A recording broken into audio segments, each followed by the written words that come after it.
Hallihallöle, ich bin's wieder, euer Blaster-Ingenieur. Und da haben wir Riken CS6. Ihr seht hier vielleicht schon, die Schulterstütze ist leicht modifiziert. Und ich habe ja hier das letzte Mal so ein Ding eingebaut für kurze Pfeile, so ein Lauf und alles. Und ein Magazin seht ihr das vielleicht auch. Gerade ein bisschen schwer. Da ist jetzt Haufen Metallzeugs drin. Und ja, ein bisschen Zeugs von der Ding, von der Prophecy. Und irgendwann muss ich dann noch was aus dem 3D-Drucker rauslassen, dass das Magazin, das Gott nochmal, dass das da einfach schön einkleiden kann. Egal wie blöd man es hält. Aber ja, das kommt irgendwann mal. Und jetzt habe ich da halt hinten die Schulterstütze leicht modifiziert. Also die obere Teil, die sind nicht von mir. Die verlinke ich euch natürlich unten. Da könnt ihr euch das auch anschauen.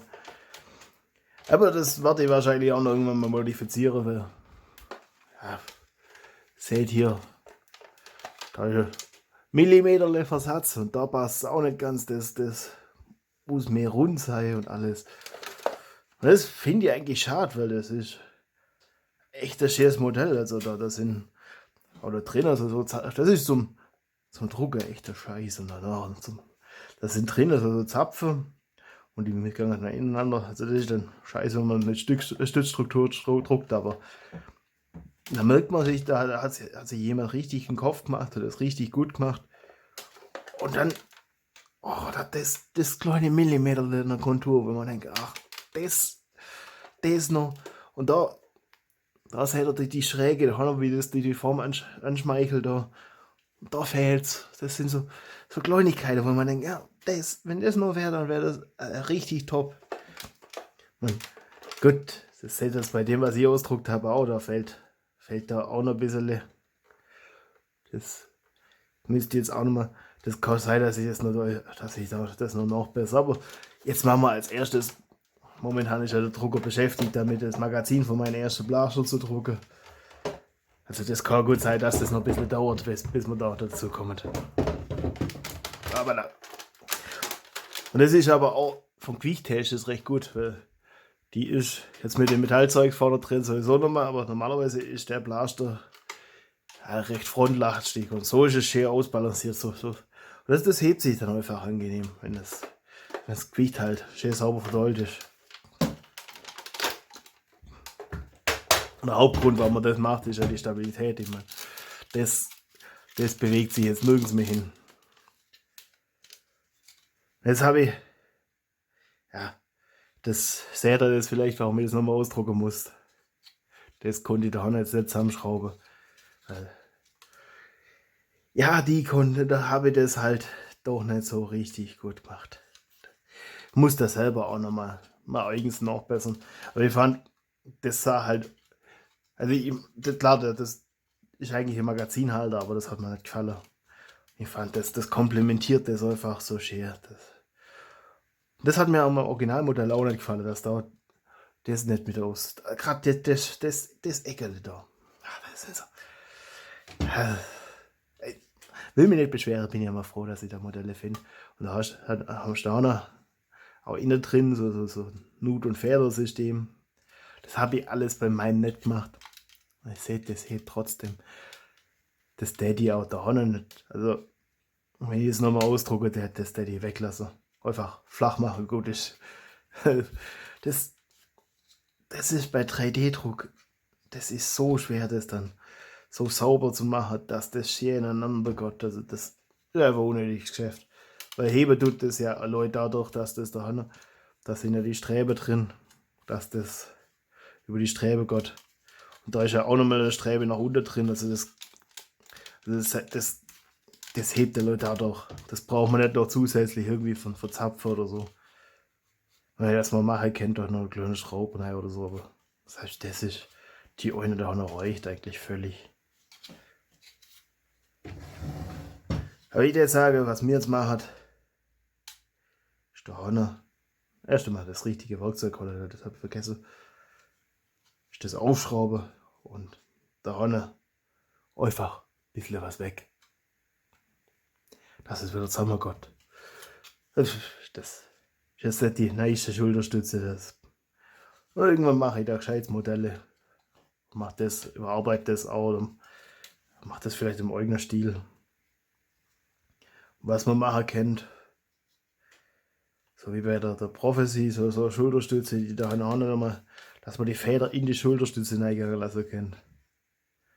Das wäre natürlich auch eine Möglichkeit an der Stelle. Also da einfach so zwei Halbkreise rein und das dann zu. Und dann die Schulterstütze als Feder. Dann müsste man halt den Splint da rausmachen, dass man oben Schrauben reinkriegt. Würde ich jetzt sagen, das zerlegen wir es mal. Dann mache ich das da noch sauber. Und machen wir alles im Schnelldurchlauf.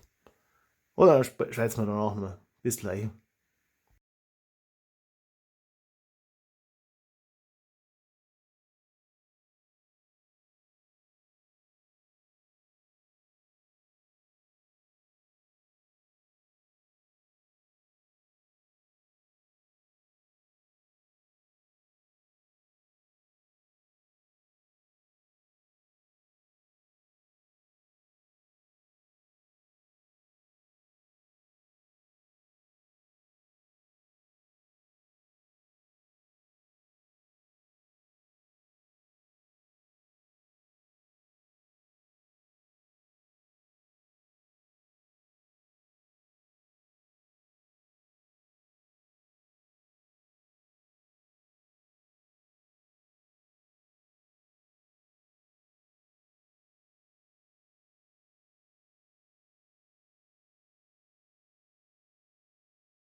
So, jetzt müsste es passen.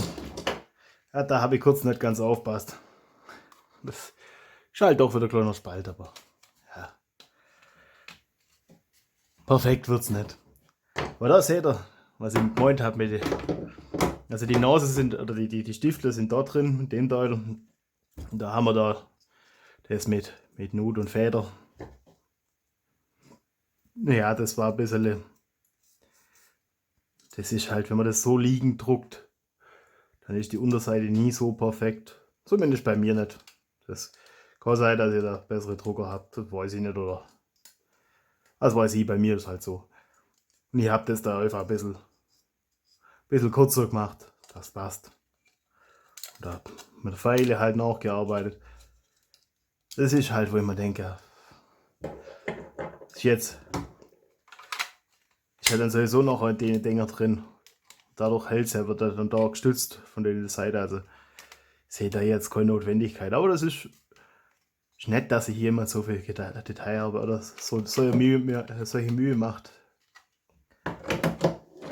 Bei mir sieht es halt irgendwie, deswegen, das seht ihr, das ist mein Modell, das sieht ein bisschen schlichter aus. Da ist jetzt nichts von dem ganzen Schnickschnack. Wenn wir das schon offen haben, kann man da den Kraut noch kurz wegmachen. So. Fingernagel drüber fahren.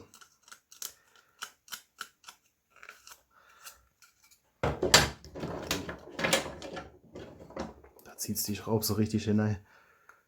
Da habe ich dann längere Schraube genommen, um die Schrauben einzuziehen.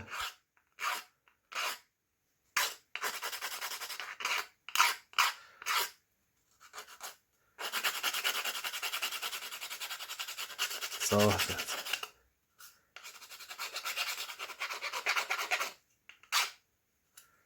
Jetzt müsste es passen dann. Das ist halt perfekt, wird's nicht. Darum geht es mir bei 3D-Druck auch nicht. Dann müsst ihr da viel öfter sauber machen und viel öfters die Düse wechseln und alles. Das ist. Mir geht es eher darum zu schauen, ob es Gott hat, ob das prinzipiell Gott und alles. Da gibt es sicherlich Leute, die da schöne, oder die sowas im Auftrag produzieren und dann auch eine Qualität hinkriegen, die ich so nicht nachbringe. Oder schon nachbringen, aber nicht mit vertretbarem Aufwand. Aber ihr versteht, was ich meine. Mir geht es eher um Funktionsmuster, der ich jetzt sage. Das seht ihr auch dann, wenn das Trommelmagazin kommt, weil das ist mit einer 0,4 mm Düse, 0,4 mm Düse druckt. Das Trommelmagazin, das ich da euch letzte Woche gezeigt habe, oder nicht letzte Woche, sondern das letzte Mal die Idee dazu, oder den Entwurf, so viel Zeit habe ich nicht, dass ich das mit so einer feinen Düse drucken kann. Und das heißt, man könnte ja noch auf 0,2 runter, aber da bin ich dann auf 0,8. Das spart dann auch einiges an Zeit. Und das hätte ich bei dem Ding auch machen sollen. Das einfach in 0,8 drucken sollen. So, das zuerst, wenn wir das schon alles offen haben. Windows.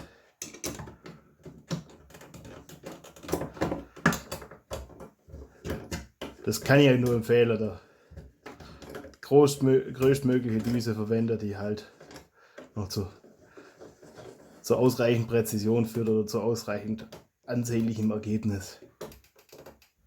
So, ein bisschen Drehmoment drauf.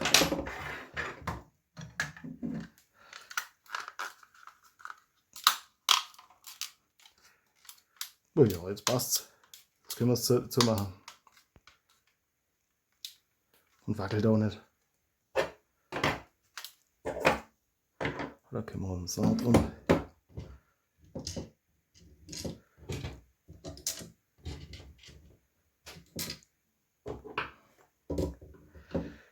Ja, aber auf das Trommelmagazin dürft ihr euch freuen. Das ist gerade, wer mir hier redet, ist das in der Entstehung.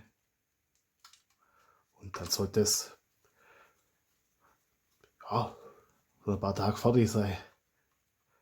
Das dauert so seine Zeit.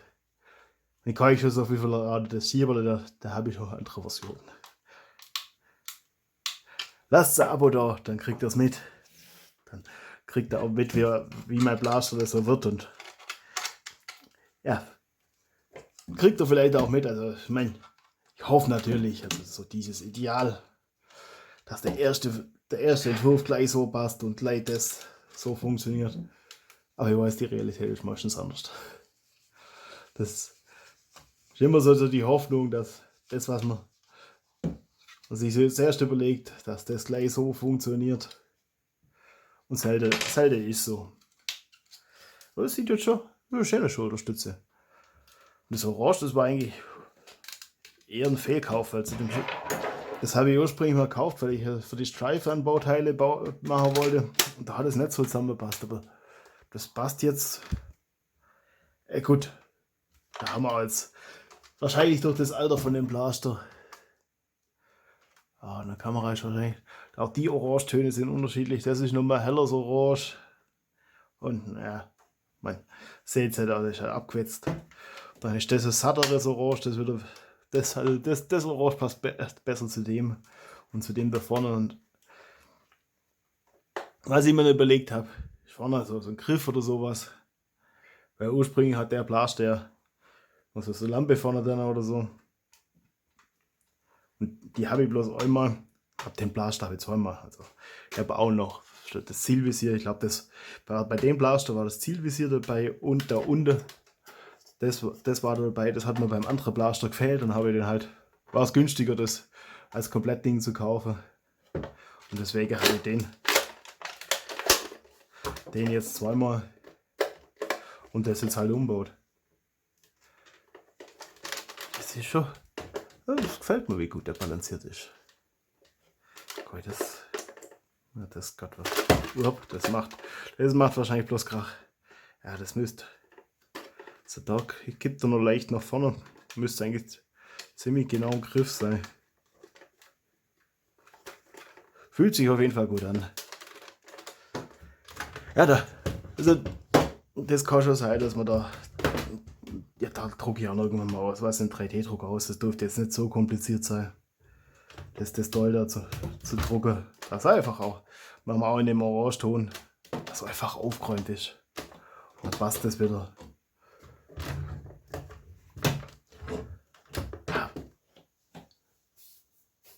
Aber es bleibt spannend, lasst ein Abo da, trägt das Klingel, kennt ihr das ganze Zeug, was immer alle sagen.